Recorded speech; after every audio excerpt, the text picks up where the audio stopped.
में राजस्थान उच्च न्यायालय या राजस्थान हाई कोर्ट, उसके बारे में पढ़ेंगे।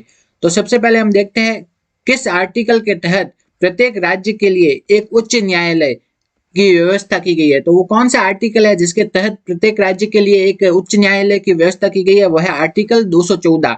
तो आर्टिकल 214 में ये कहा गया है कि प्रत्येक राज्य के लिए क्या होगा, एक उच्च न्यायालय होगा। ये किस आर्टिकल के तहत कहा गया है, आर्टिकल 214 में। नेक्स्ट हम देखते हैं प्रत्येक जो हाई कोर्ट होता है उसमें क्या होता है, एक तो क्या होता है मुख्य न्यायाधीश तथा कुछ अन्य न्यायाधीश होते हैं। ठीक है, एक तो क्या होता है मुख्य न्यायाधीश और कुछ क्या होते हैं अन्य न्यायाधीश। तो प्रत्येक जो हाई कोर्ट है उसमें एक तो मुख्य न्यायाधीश और कुछ क्या होते हैं अन्य न्यायाधीश होते हैं। नेक्स्ट हम देखते हैं हाई कोर्ट के जो मुख्य न्यायाधीश है तथा अन्य न्यायाधीशों, इनकी नियुक्ति कौन करता है, इनकी नियुक्ति करता है राष्ट्रपति। तो हाई कोर्ट है उसके मुख्य न्यायाधीश तथा अन्य न्यायाधीशों की नियुक्ति करता है भारत का राष्ट्रपति होते हैं, वो उसकी नियुक्ति करते हैं। तो राजस्थान के जो मुख्य न्यायाधीश और अन्य न्यायाधीशों की नियुक्ति कौन करता है, वो है राष्ट्रपति द्वारा। तो राष्ट्रपति जब इनकी नियुक्ति करता है मुख्य न्यायाधीश की और अन्य न्यायाधीशों की, तो वो कुछ लोगों से परामर्श लेता है। तो वो किन किन से परामर्श लेता है वो हम देखते हैं। ये इंपॉर्टेंट है, पूछा जाता है बार बार कि ये किन किन किन के परामर्श से राष्ट्रपति नियुक्ति करता है, वो पूछा जाता है। तो जब राष्ट्रपति को राजस्थान हाईकोर्ट के मुख्य न्यायाधीश की नियुक्ति करनी हो, किसकी मुख्य न्यायाधीश की नियुक्ति करनी हो, तो वो किससे परामर्श लेगा, वो लेगा राजस्थान के राज्यपाल से तथा भारत के जो सुप्रीम कोर्ट है उसके मुख्य न्यायाधीश से।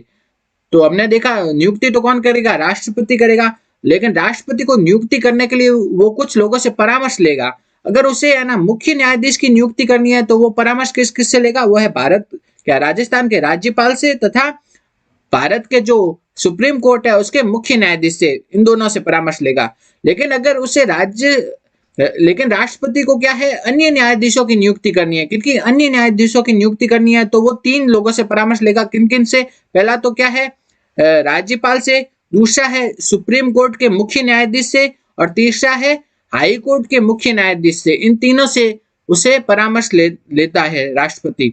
तो ये अभी ये वाला प्रश्न तो आरएस 2023 में पूछा गया था कि अगर राष्ट्रपति को अन्य न्यायाधीशों की नियुक्ति करनी है तो वो किन किन से परामर्श लेगा, तो वो परामर्श लेगा राज्यपाल से पहला, और किससे लेगा, सुप्रीम कोर्ट के मुख्य न्यायाधीश से, और तीसरा है हाई कोर्ट के मुख्य न्यायाधीश से। इन तीनों से वो लेगा परामर्श। अगर उसे मुख्य न्यायाधीश की नियुक्ति करनी है तो मुख्य न्यायाधीश की नियुक्ति के लिए वो एक तो राज्यपाल और दूसरा भारत के मुख्य न्यायाधीश या सुप्रीम कोर्ट के जो मुख्य न्यायाधीश है उनसे परामर्श लेगा। तो ये संविधान के अनुच्छेद 217(1) के अनुसार राजस्थान उच्च न्यायालय के मुख्य न्यायाधीश से भिन्न, मतलब मुख्य न्यायाधीश के अलावा जो अन्य न्यायाधीश है, ठीक है, मुख्य न्यायाधीश से भिन्न किसी अन्य न्यायाधीश की नियुक्ति राष्ट्रपति किनके परामर्श से करता है। तो इसमें बोला गया है कि जो अन्य न्यायाधीश है हाईकोर्ट के अन्य न्यायाधीश, उनकी नियुक्ति राष्ट्रपति किनके सलाह से करेगा। तो आपने देखा था जो हाईकोर्ट के मुख्य न्यायाधीश तथा अन्य न्यायाधीशों की नियुक्ति कौन करता है, वो करता है राष्ट्रपति करता है। राष्ट्रपति को अगर मुख्य न्यायाधीश की नियुक्ति करनी हो, मुख्य न्यायाधीश की नियुक्ति करनी हो तो वो किससे सलाह लेता है, वो लेता है राज्यपाल प्लस राज्यपाल से तथा जो भारत के मुख्य सुप्रीम कोर्ट है उसके मुख्य न्यायाधीश से, राज्यपाल से तथा जो सुप्रीम कोर्ट है भारत की जो उसके मुख्य न्यायाधीश से, उन दोनों से सलाह लेता है राष्ट्रपति। किसकी नियुक्ति करते समय, हाईकोर्ट के मुख्य न्यायाधीश की। और अगर उसे हाईकोर्ट के अन्य न्यायाधीशों की नियुक्ति करनी है तो अन्य न्यायाधीशों की नियुक्ति करने के लिए एक तो राज्यपाल से लेगा, दूसरा सुप्रीम कोर्ट के मुख्य न्यायाधीश से और तीसरा क्या हो जाएगा, हाई कोर्ट के मुख्य न्यायाधीश से। तो किस किस से सलाह लेगा, एक तो राज्यपाल से, भारत के मुख्य न्यायाधीश से और राजस्थान के उच्च न्यायालय के मुख्य न्यायाधीश से। तो अन्य न्यायाधीशों की नियुक्ति करते समय तीन जनों से वो सलाह लेता है राष्ट्रपति, और उनकी नियुक्ति करता कौन है, वो करता है राष्ट्रपति। कुछ इंपॉर्टेंट है, ये याद रखना है। नेक्स्ट हम देखते हैं उच्च न्यायालय के जो न्यायाधीश है उनकी अधिकतम किस उम्र तक अपने पद पर बने रह सकते हैं। तो उच्च न्यायालय के जो न्यायाधीश है अधिकतम 62 साल की आयु तक अपने पद पर बने रह सकते हैं। तो 62 साल के बाद वो क्या हो जाता है, रिटायर्ड। तो उच्च न्यायालय या हाईकोर्ट के जो न्यायाधीश है वो 62 साल की उम्र तक अपने पद पर बने रह सकते हैं। नेक्स्ट हम देखते हैं यदि संसद के दोनों सदन, संसद के क्या है दोनों सदन अलग अलग 2/3 बहुमत से प्रस्ताव को पारित कर दे तो राष्ट्रपति उस न्यायाधीश को अपने समय से पूर्व भी हटा सकता है। तो नॉर्मली तो कितने हैं, 62 साल की उम्र में रिटायर्ड होते हैं, लेकिन अगर संसद के जो दोनों सदन है वो अलग अलग होकर के 2/3 बहुमत से क्या प्रस्ताव पारित कर दे तो राष्ट्रपति उस न्यायाधीश को जिसके खिलाफ प्रस्ताव पारित हुआ है उसे समय से पूर्व भी हटा सकते हैं। तो ये वाला कथन क्या है, सही है।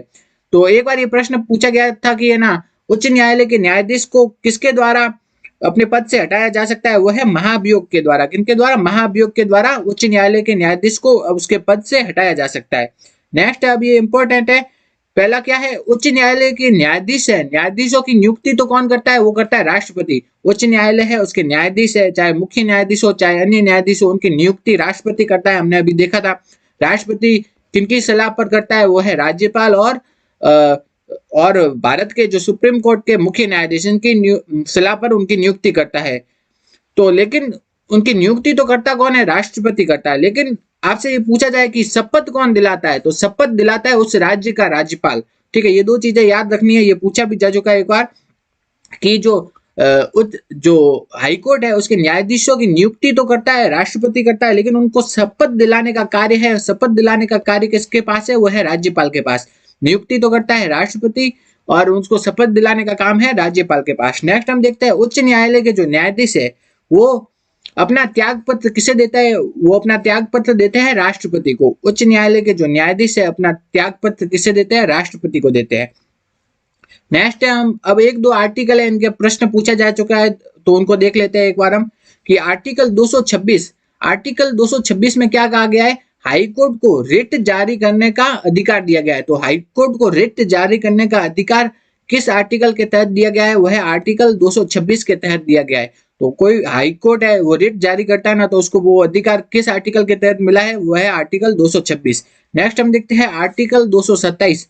तो इसके तहत क्या कहा गया है, तो आर्टिकल 227 के तहत कहा गया है कि हाईकोर्ट को अपने अधीनस्थ न्यायालयों का अधीक्षण का मतलब वो है सुप्रीडेंटेंस, अधीक्षण का अधिकार दिया गया है। तो हाईकोर्ट को अपने अधीनस्थ न्यायालयों की अधीक्षण या सुप्रीडेंटेंस का अधिकार किस आर्टिकल के तहत दिया गया है, वह है आर्टिकल 227 आर्टिकल 227 के तहत दिया गया है अपने अधीनस्थ न्यायालयों के सुप्रीटेंडेंस का अधिकार। तो दो आर्टिकल अभी हमने पढ़े, एक तो है 226 में तो क्या है, हाईकोर्ट को रिट जारी करने का अधिकार दिया गया है, और आर्टिकल 227 में क्या है, हाईकोर्ट को अपने अधीनस्थ न्यायालयों के अधीक्षण का अधिकार दिया गया है।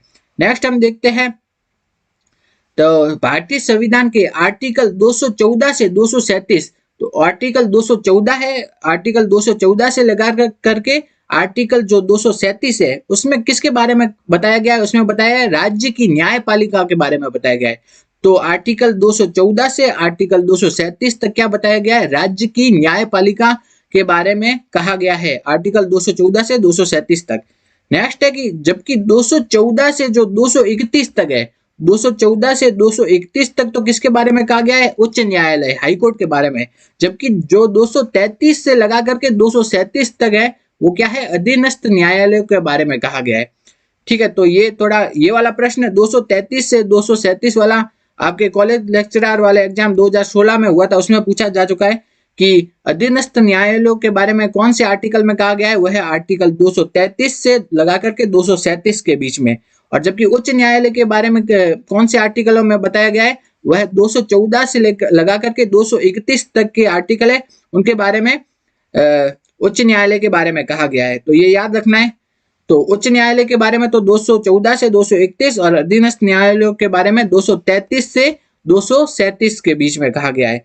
और जो आगे हम देखते हैं जो उच्च न्यायालय है उसके न्यायाधीशों को वेतन कहाँ से मिलता है, तो उनके उच्च न्यायालय के न्यायाधीशों को जो वेतन मिलता है वो राज्य की संचित निधि से मिलता है। कहाँ से, संचित निधि से मिलता है उनको वेतन। उच्च न्यायालय के जो न्यायाधीश है उनके वेतन पर विधान सभा या कार्यपालिका का कोई कंट्रोल नहीं होता है। तो उच्च न्यायालय के जो न्यायाधीश होते हैं उनको जो वेतन मिलता है उस पर कार्यपालिका का कोई कंट्रोल नहीं होता।